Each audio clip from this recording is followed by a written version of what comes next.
Hello বন্ধুরা, আপনারা সবাই কেমন আছেন? আশা করছি ভালো আছেন। তো যাই হোক, কালকের একটা ভিডিওতে আপনারা দেখলেন যে এই রডগুলো বাঁধছিলাম, ঠিক আছে।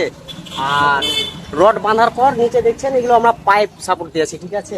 এখন যে হয়তো এতে মশলা ধরাবো, তো যাই হোক মশলা ধরাবো। পিছন দিকে দেখতে পাচ্ছেন কিভাবে ধরাবেন, হয় তো উনাকে দেখতে পাচ্ছেন, মানে এটা হচ্ছে বড় রুষা। হ্যাঁ, বড় রুষা তৈরি করেছে। পিছন দিকে মানে এইভাবে ধরবো আর সামনের দিক থেকে যে মশলা লাগাবো, ঠিক আছে। তো এখন এইটাই কাজ করব। আর কিরকম হয়েছে রড বাঁধা কিংবা কিভাবে করে আপনাদের সামনে তো অবশ্যই তুলে ধরছি। আর এইটা কিন্তু আমরা মশলাটা লাগার পর আউটসাইড দু সাইড আমরা পুল্লু করব, ঠিক আছে কাজ। তো যাই হোক, ভিডিও করার কারণ আরো আমার বেশি, লেকিন আসি মানে এখানে ধরেন কোনো মালিক কিংবা হেডমিস্ত্রি কিংবা ইঞ্জিনিয়ার কেউ আইসে না, তো ওই জন্য আরো তুলি ধরা। সবাই যেমন দেখে ভিডিওগুলো, তাহলে সব মানে হয়তো কাজটা হয়ে যাবে। এইটাই হচ্ছে ব্যাপার। মানে কাকে বলবো কি করব, ভিডিওর মাধ্যমে প্রত্যেকেই দেখবে, ঠিক আছে। তো একটু লাইক শেয়ার করে দিবেন দাদারা।